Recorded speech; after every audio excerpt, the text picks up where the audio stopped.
Welcome everyone to the Aftershow. Thank you for joining us. We are here with Landon Noll, and we already have a whole bunch of people who would like to chat with him. So thank you for joining us. We do apologize for the delay, but we've got him for about another half hour. So if you'd like to comment or engage with him, please let us know in the live chat. Dave McGinnis, our producer, will get you the Discord info and hook you up, and you can come on in and chat with him. Who do we have right now in the room with us? I think we have a Sandring person. Oh, hello there. Hello, Sandring person. A Sandring person. Hello. Pretty sure it's Pearson, but Pearson. We won't be on there for being wrong too often. Wrong. But welcome, thank you. So how did you enjoy the show? I like the show.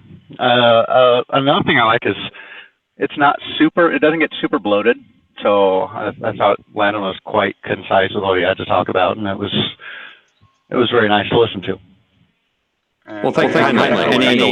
Let me fix that. Any comments or questions? Particular? Yeah, if they ever, will you consider going back to YouTube if they decide to let you back? No, the YouTube would have to fundamentally change, I think, for me to consider going back. So my ban, to be honest, it is both. They banned me and I banned them. If on the other hand, YouTube were perhaps moved into what Ansgar was talking about of a common carrier status rather than selective righteous indignation, then I would consider it. Yeah, it's been my problem with a lot of the social media is they seem to want to have their cake while they're eating it and ban people because they don't like what they're saying, yet not want to take responsibility for the things that are posted on there. Particularly if the thing is it's a really valuable product, right? And so this is if you're a popular YouTube person, but not too offensive, you can get away with things that someone else who's less popular can. Well, I think we're getting a little bit more awareness of some of the ridiculousnesses of social media. The Orville did an entire episode. It was season 1, episode 7, Majority Rule, where they talk about what. So where they talk about echoing really badly right now. Not sure why. I know why, and I'm working on it now. It'll take me a minute. So may as well not talk. It's illegible at this point. Welcome to the haunted house. Well, funny. I'm not hearing the echo. I'm not hearing I know why they're getting an echo, and I'm working on it. Okay. My computer was completely rebuilt and wasn't quite set up for this, and I know what the issue is. I'm working on it. It's gonna take a minute. I'm just happy it wasn't me. Yeah. So back in the days of early days, the internet was something like Usenet. The idea was that these posts that are going around on net news was treated as a common carrier, and that no one, if you didn't remove things, if you didn't deny things, then you wouldn't implicitly accept the stuff that you pass through. The idea was that if you say no, you can't say that, it means you've implicitly permitted everything else that you haven't said no to, right? So instead, we'd let everything go through. So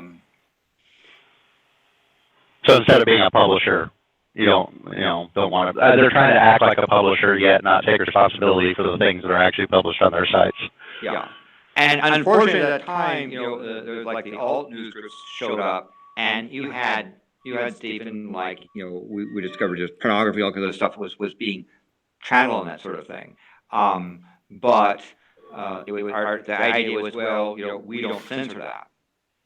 We don't censor anything. Nowadays, you can get away with it because you get something like 4chan, 8chan type of debacles, where people intent on doing great harm to society or to people advocating violence or recruiting for violence use your platform, and you then get some responsibility tacked on you because you're the carrier. No one does that. No one goes to the phone company and says, hey, you allowed a phone call to go through from a bad person. Right. Well, I think it's a little bit ridiculous to think that, especially with today's social media use, any site that becomes somewhat popular and starts getting a following and people use, it's ridiculous to think that they could actually police all of the content that's put through there. Sure. And in some ways, you don't want the government to regulate. The government said, okay, during election time, campaign signs for this party are allowed, but this other party isn't because we don't like that other party. That's, you say, well, that's a bit extreme, but in effect, if someone says, I'm going to ban content because it offends my religion, they all of a sudden effectively become accepting everything they don't ban.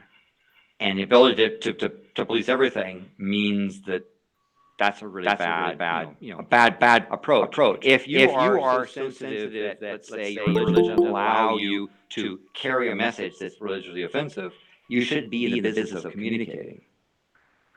Perhaps. That's probably best to stay away from social media if you have that easily that offended. How's that fixed, Nick?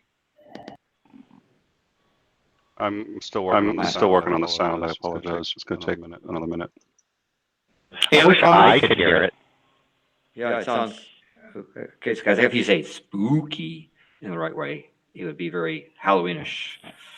Spooky. Ooh. It is Halloween.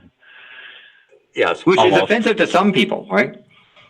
Yeah, well, it's just a ghost in the machine right now. That's what's causing all of the problems. It's haunted. My apologies. My wife and I were actually married on Halloween. I was married on summer solstice. Also called the first point of Aries. Yeah.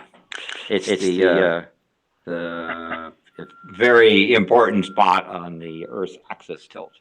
But oh yeah, you measure its SOA from there. Sidereal hour angle, SHA. Yep. So did you get to the maximum spot? You have when the sun was at its maximum height. Did you time it astronomically, or is it just the day?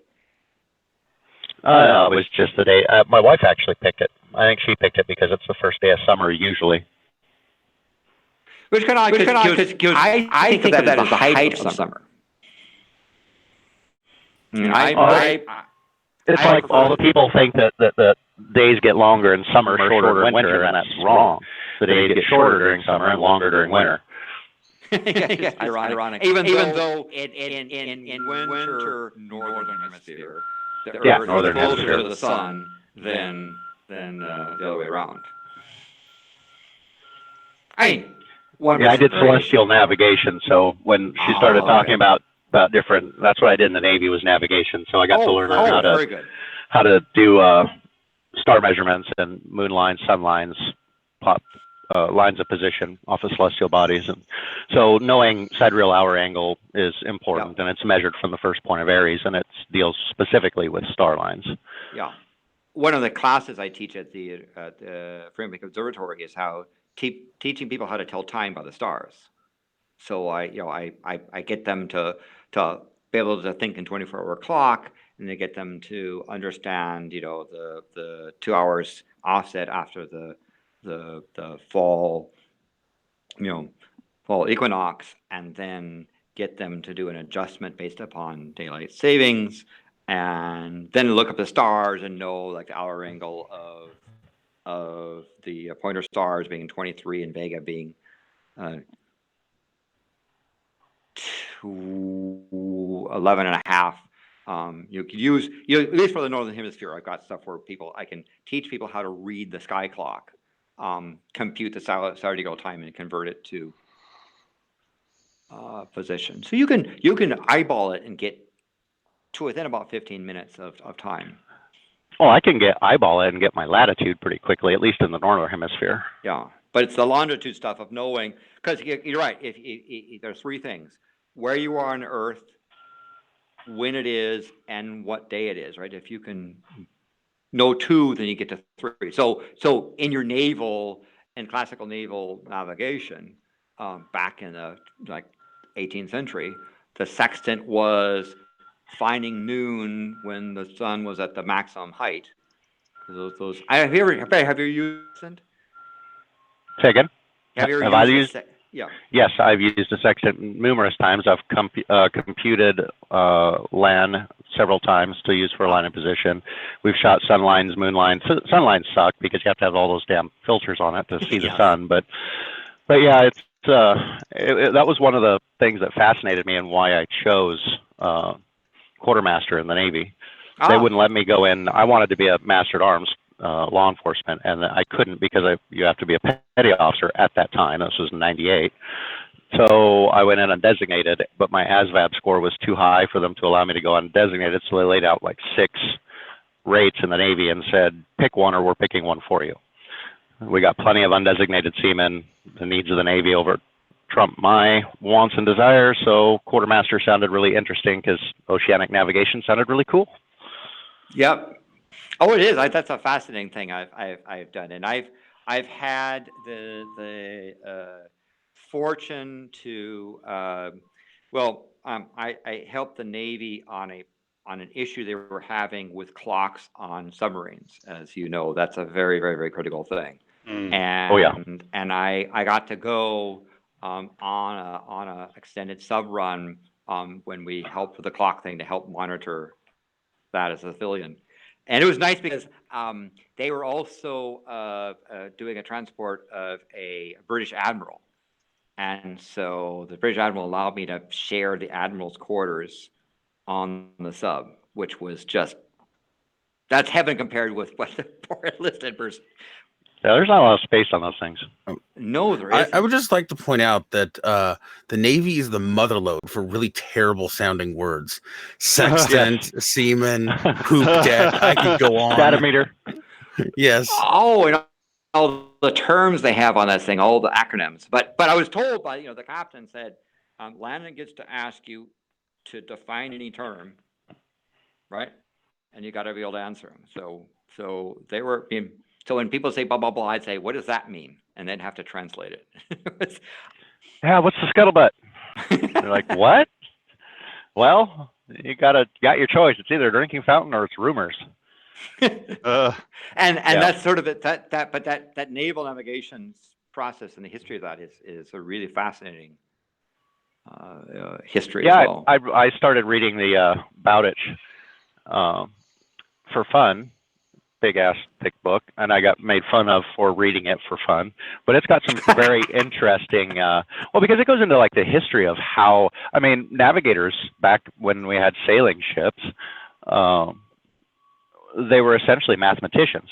The kinds of I have a nautical almanac. I have Pub 229. I have got all of these things that do all of these calculations for me already. Sure. So I just need to measure the dang body, look up the numbers in the 3 books that I've got, and I can compute your line of position. You throw me out there on a sailing ship without those publications, and I have no idea what the calculations are to figure out those numbers that are in those publications. So Sure. And if people would do stuff of look like, position of Jupiter's moons to try to set time and so forth, all the things are pretty interesting. So we did, astronomer, we did the transit of Venus, 2004, 2012 transit of Venus to do a Earth Sun distance mark. And one of the things we did was we visited Captain Cook's Point Venus at Tahiti and looked at all of the work they did to lay down the position of that transit telescope. Was pretty remarkable. Yeah, there's a program. I don't remember where I saw it. It was on TV, and it was about one of the doomed expeditions to the South Pole. The ship got stuck in the ice. They had to abandon the ship, and they got stuck out there. And they had to. Yeah, I can't remember who it was. I just remember the overall story. I couldn't remember who it was about specifically. But they got this guy, the navigator, gets out on a freaking little like dinghy sailboat to try and hit this specific island, and it's just the sheer and the fact that he had to do so much dead reckoning, and he actually hit that little itty bitty freaking island hundreds of miles away to send help was. And I looked at that and went, "Holy crap!" It's amazing. The Shackleton's diaries are at the Edmondson Scott base at the South Pole. The library, you can go there and read the diaries and handwritten stuff. He had meticulous handwriting, but boy, is it depressing reading. Right. Well, I bet. I mean, I watched that show and just the crap that was going. I can't imagine the misery of that entire trip. I can't imagine anybody would have been in a good mood at any point. Because it's hard enough for me to go to the South Pole with modern gear, but back in those days. And so, by the way, another treasure trove of information is the Naval Archives at Blair House. The current vice president's residence has the Naval Archives. And so you want to look up naval history of 1790, blah, blah, blah, and so forth. There's some amazing stuff that the early Navy stuff has of these chronicles records. Lots of it's, saline values and temperatures and that sort of thing. But there's also intermixed amongst the stuff, so-and-so died of scurvy and all that sort of thing. It's a pretty harrowing bits of stuff there. Use that after I saw that. Oh, go ahead. Go ahead, please. Oh, I said after I saw that program, I was kind of interested in how people got places in sailing ships. And one of the books that somebody had recommended was the Tragedy of the Whale Ship Essex. And reading that is depressing. Holy crap, what a tragedy that was. Yeah. Just yes. And then taking sailing, we were at the Anahuac for the 2009 total solar eclipse. And a gentleman had canoed over from Bikini Island in his own, right, for there. And he described, he had no compasses, no GPS. It was just, a native Polynesian.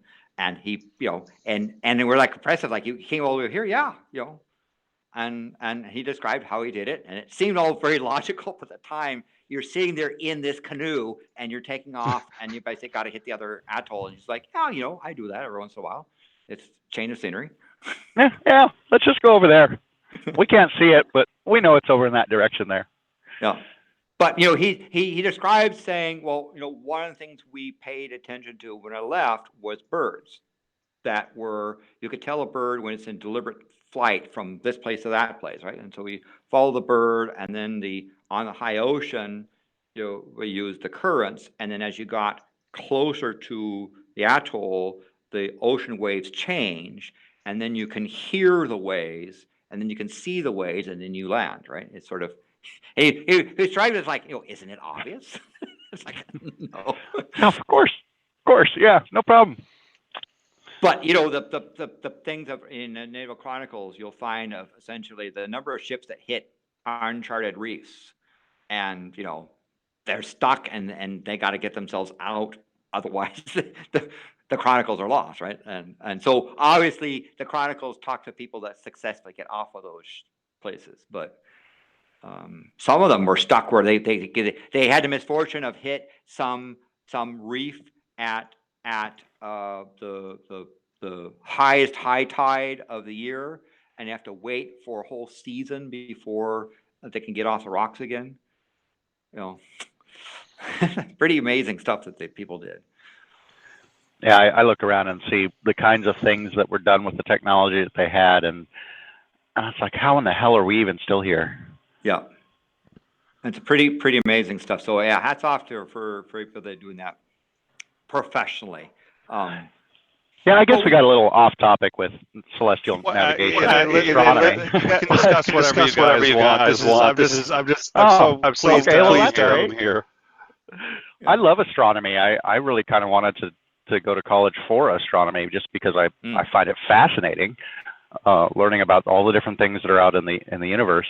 The problem was I couldn't really think of, well, what would I do for a job? I mean, there's a reason there aren't that many astronomers out there, and that's because there aren't that many jobs for them. True, and I did a lot of stuff for private funding, right? So one of the ways that I fund expeditions is I get to go to the South Pole, and if you want to put up the cash to help us do the next expedition, you can come along, right? So those are things that, but it's hard to make a living at it.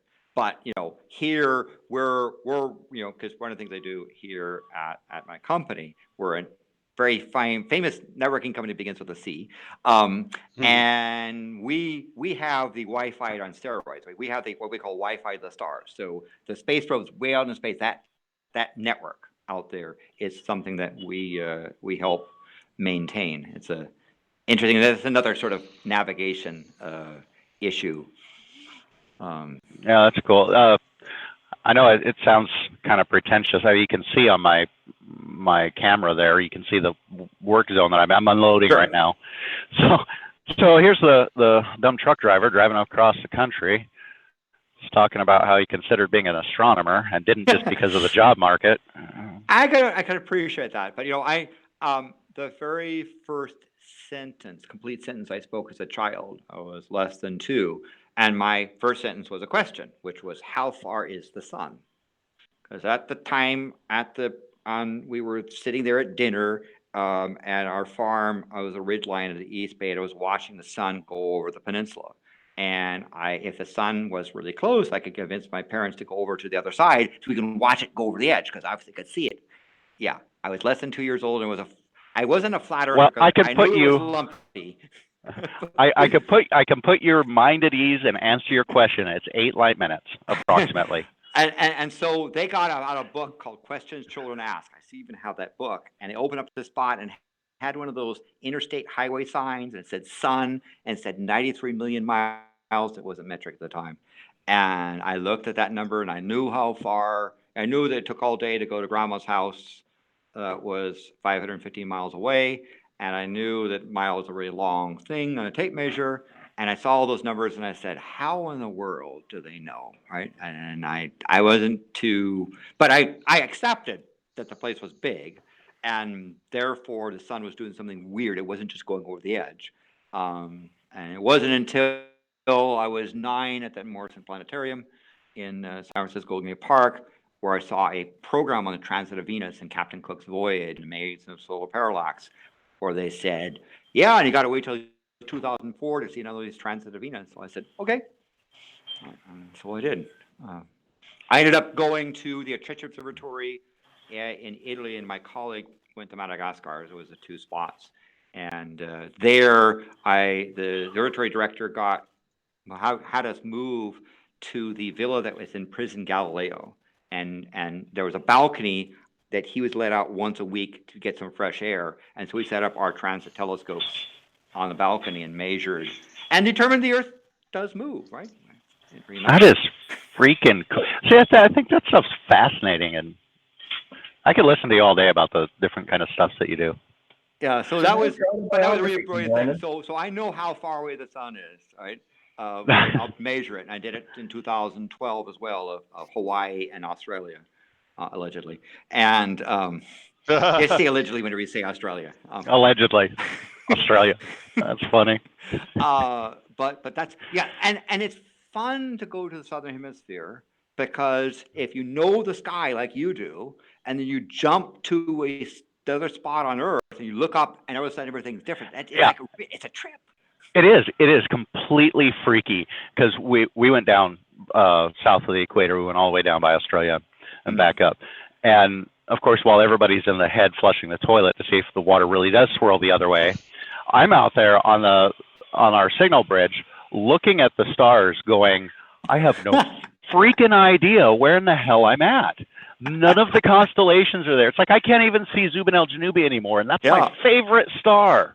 Yeah, and so reading the sky clock, I know for northern hemisphere, but I'm useless in southern hemisphere for that. Yeah, so. I would be too. I mean, beyond finding the Southern Cross, I couldn't find any of the other. I did see Scorpio. I watched Scorpio as it came across top. That's my constellation, and of course, it's right in front of, or Libra's right in front of that, and the bottom right is Zubin Janubi. Yeah. So I did watch that slowly disappear towards the horizon, and then it would actually dip down below the horizon, and just looking at the stars, Yeah. I looked at the stars so much over 4 years.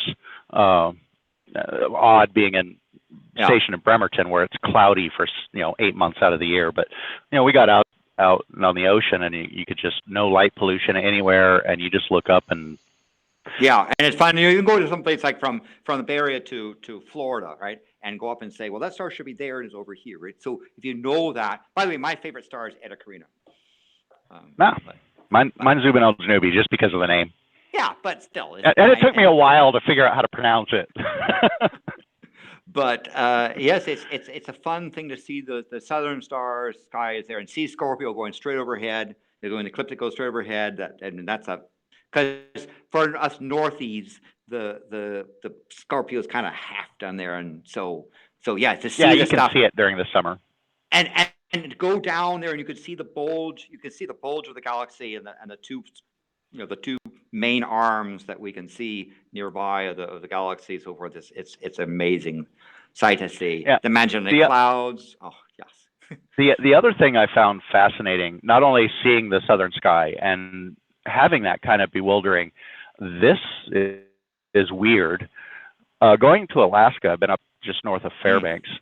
You start getting up there and you realize that, well, crap, there's only like 4 hours of daylight or 4 hours of nighttime, and it never really gets dark. But in the wintertime, you get up there, it gets freaking dark. And watching the northern lights, the first time I'd seen pictures of the northern lights a lot, and seeing the Milky Way galaxy run across when there's no light pollution at all, and you're like, holy crap, that's bright. And very, very clear and distinct. And then seeing the first time I saw the Northern Lights start, and I'd seen so many pictures of it, and was shocked at how they actually appear. I had seen the Northern Lights in Washington. They zip by really fast. They're white, and they're very faint. You have to actually go out and really watch. When I was up there, the photographs are long exposure stuff. They're not as you see them when you're exactly. And I watched it start forming. And the area where I was at was in northern British Columbia. That was where I saw the best part of them, out by. I suddenly forgot the name of it. Anyway, it's just below Northwest Territories or Yukon. I mean, so I'm just south of there. I'm on my way to Alaska, and I'm team driving up there with somebody. He stops the truck in the middle of the road. Not that there's a pullout in the wintertime, but he stops and he like hits me. And he's like, "Freaking northern!" And we watch it, and they were a vivid green. And and how slow it moved. It started very, very sharp, and then just slowly started moving across the sky. And then the back end of it would just start fuzzing and fading away. And I was like, that is bizarre. Yeah, it's amazing spots on there. And Australis too. I've seen Aurora Australis there as well. So that's an amazing thing to go and see. And so I have a pleasure of, I'm going to spend 2 weeks in the alleged continent of Australia. Sorry if I offend Australia. Hey, I got to spend 5 days in Perth Fremantle. Yeah. Well, we're part of my 2 weeks is going to be a train trip, 4.5-day train trip across Australia, where we'll be out in the middle of nowhere boonies, because lots of Australia is in the middle of nowhere, and again to see the southern skies and that sort of thing, and light-free stuff. It's definitely amazing, and it's fun to get that disorientation, but then figure out and it is interesting how a constellation that's supposedly upside down from what you're used to is unrecognizable. Right, something like Orion, which you think, well, it's upside down, but if you see Orion in an orientation you're not used to, you go you have to kind of turn your head to see it. Yeah. Okay, I guess maybe that does look like it. Yeah. So, but to see something like the Ursa Major and the pointer star saying, well, then Polaris must be down there somewhere, right? That's kind of the that was an interesting thing. Was trying to find Polaris between Cassiopeia and the Big Dipper, and following it and realizing it's below the freaking horizon. I can barely see it there. Oh, Cassiopeia is not even in the sky at all. So when I fly to South Africa or to Australia, I try to arrange for the big get a window seat And I'll pick saying, okay, I'm going to do southern star observing. So I bring along big binoculars and put the blanket over me and basically sitting there, looking out the window. And then, of course, at that point, the fun thing to do is try to do some celestial navigation and figure out where you are in a time and recognize stars. That's a fun thing to do. So I recommend pay attention to the stars. The planets are pretty easy to find and watch their dance across the sky. Yeah, it was really cool that the ship that we were on the lookout and the signal bridge, they have what they call the big eyes, and they're binoculars on steroids, huge things. Oh yes. And we go up there. It was really cool because you could almost see the rings around Saturn, almost, not quite. You could get like a hint of, okay, this is a little more oblong, and you can't quite see them, but you could see like Titan and Io around Jupiter, and you could see, Jupiter was very clear. You obviously couldn't see any of the color, but you could actually see 3 of the moons around Jupiter with just those, with no light pollution. And so I actually visually looked at the moons of Jupiter. I've seen the rings of Saturn with my own eyes, even if I couldn't quite discern where they were. But it's really cool. A trick to do on ships as well, if you've got some sort of thin wire someplace, like an antenna spot, and you're out in dark, is to when you're dark adapted, to park that wire over Jupiter, because the Galilean moons, Io, Europa, Ganymede, and Callisto, are around 5th magnitude. And so use the wire with a distance to block Jupiter's light. And you could see the other ones, right? That'd be cool. Yeah, and you can visually see them.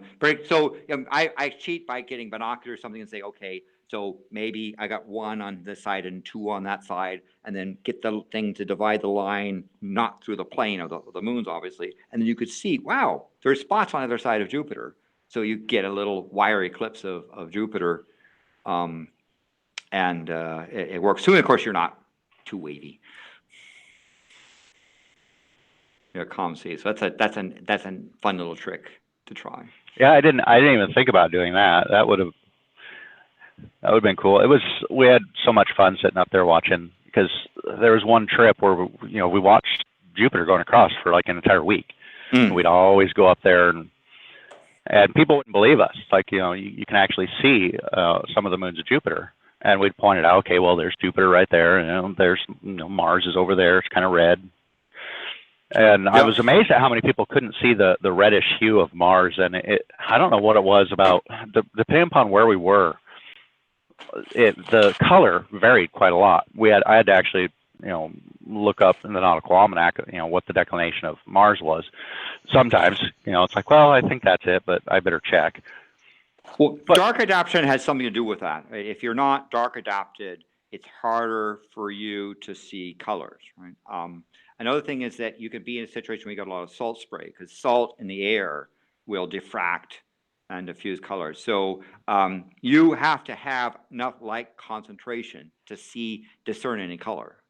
So someone has been below that's had bright lights coming up. Well, they can begin to see stars, but they can't see as well as you might have been out on the deck, being fully. Yeah, having spent the last 2 hours out there staring at all the cool stuff you can look at. I remember looking at the shadow edge of the moon through the big eyes, and you could see all the craters and just how vivid it was too.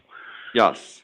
So those are fun things. And of course, in the southern hemisphere, if you know what the moon kind of looks like, in the southern hemisphere, it looks different than in the northern hemisphere. So I never really even thought about looking at the moon in the southern hemisphere. I mean, I saw it, but if you think about what side the crescent's on, and then you turn yourself over, that crescent's going to be on the other side. Yeah. So that's another way. Now I want to go back to Australia just so I can stare at the moon for a while. Because I just come up and say, "Wow, the moon looks different up here," right? Yeah, it really is. It really is the case. It's another proof the Earth is round. Because if we were on a flat Earth, I should be able to see the Magellanic clouds all the time, and Carina and and Omega Centauri anytime because it'd just be up there, right? But no, we are in a round Earth where half of the universe is blocked by the Earth, and then, well, you got to accept reality at some time. Well, I guess I should see if anybody else wants to say anything. Geez, I don't mean to like hog all your time talking about astronomy things. I'm about ready to have to go. We'll have to do this again. I know you're a little tight on time. We love having you, and frankly, it was a kind of a difficult task figuring out the first time sort of what we were going to have you on for your first show. Would like to have you back, but you have a number of wheelhouses that we can astronomy discuss. is a great thing. Astronomy, navigation, I can talk a lot about. So I really enjoyed there, and congratulations again on doing naval navigation. That's a really honorable task, and it's also a fun oh, it's thing. A blast. It was fascinating. It always interested me. And when they told me I had to choose one, and it said oceanic navigation, learning navigation by sun, moon, and stars was one of the little blurbs. Of course, they don't tell you the bad crap you have to do, like when you're repainting the entire bridge and you're sitting there manual. They don't tell you that crap, but they put all the cool stuff on there, and I saw I had the chance to learn that, and the fact that just the publications that we had in the chart house, all of the charts that we had. To be able to look at all of the different areas and some of the details, like being able to look at actual classified charts as well. Sure. Are really, really cool. The kind of charts that they actually have on the submarines, because they have very accurate depths and certain areas are charted extremely well. Yeah, so the Navy knows the bottom. Navy knows the bottom of the ocean like the back of its hand for a good reason. So. Yeah. So yeah, it was. I saw that and I'm sold. I'm doing navigation because that sounds awesome, and I'm glad I did it. I mean, looking back, I think I really dodged a bullet. My time in the Navy. Had I gone in undesignated, my time in the Navy would have really sucked, because it was all, generally speaking, the deck is just manual grunt labor that doesn't require any kind of intellectual stimulation at all. You don't have to think about anything. You just do repetitive manual crap. And it would have driven me insane. Well, thank you for your service, and congratulations on acquiring a skill that's going to let you do that again and again and again. So, okay, I've got one quick question, and then we're going to let you go, because I know we're running short on time. But Oshkosh Bagosh asks, astronomy question: could quasars also be considered safer galaxies if only we were oriented differently in space? I have no idea if that's even a cogent question.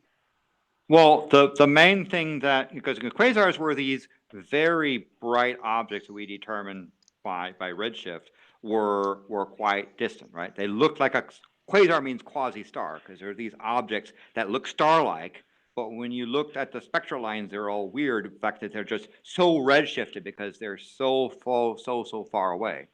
And we've come to learn that many of those quasars are really the result of a black hole region, where near the black hole event horizon, as the stuff is going down the cosmic drain hole, if you speak, there are jets that go tangent to the accretion jets coming into the black hole. So the black hole is here, and jets coming, the accretion stuff comes to the side, the jets go up and down. And if that black hole is oriented towards you, like the search beam is towards you, you're looking down the barrel of this cosmic jet, then you see this very brilliant object. And so galaxies that are very active, also we found these jets there, because oftentimes a galaxy that's had a passage by another star or another galaxy, or it's had a merger, and so it's very disruptive. The central black hole gets into feeding frenzy as kind of stuff settles down, and so we know now that many of these X-ray sources that we can see in our X-ray telescopes turn out to be black hole regions around centers of galaxies, right? Is what we've determined. And the active galaxies have active black hole regions with jets, and they show up very bright in the radio spectrum as well, usually, except there's weird ones. And so that's where this sort of association of active galaxies, because we know that most galaxies are grow by mergers and acquisitions, right? That galaxies swallow other galaxies, and when they do, stars are disrupted, and they're really big in an active system. So answer is yes. There's commonly association of active galaxies like Cepheid galaxies have in their center a black hole, and the quasar, if it's pointing in our direction, is kind of obvious. What I'm going to do at this point is pretend that I understood a quarter of that, and I hope that's an accurate thing. I do have notification that the car that's picking me up is approaching my building. So yeah. So why thank don't you. why don't we do a show on astronomy? That'll be less depressing than YouTube. I think that would be marvelous. I can think of a number of shows we'd like to have you back on. Thank you very much for coming, Landon. We really appreciate it, and we look forward to seeing you again soon.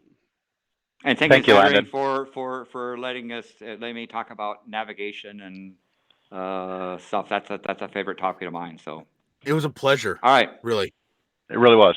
All right, ciao. All right. Well, thank you all for sort of putting up with our a number of our technical difficulties. We will work them out for next time. I apologize. So, but in the meantime, thank you all for joining us for the show. Thank you for joining us for the after show. Once again, we will be having our Patreon hangout a week from today. I hope that a number of you will be joining us for that. I know a number of you will be joining us for that. So we look forward to it. And in the meantime, thank you all for watching, and we look forward to seeing you next week. Ansgar, do you remember who we have next week? I know we've actually got a number of shows. We've got a calendar plan. The calendar is on the website, but we will we can also update the YouTube page and let you guys know what we have coming next week. I apologize again also for not knowing that, but until then, we look forward to seeing you next time. So thank you all very much, and we will catch up with you later. Thank you. Bye.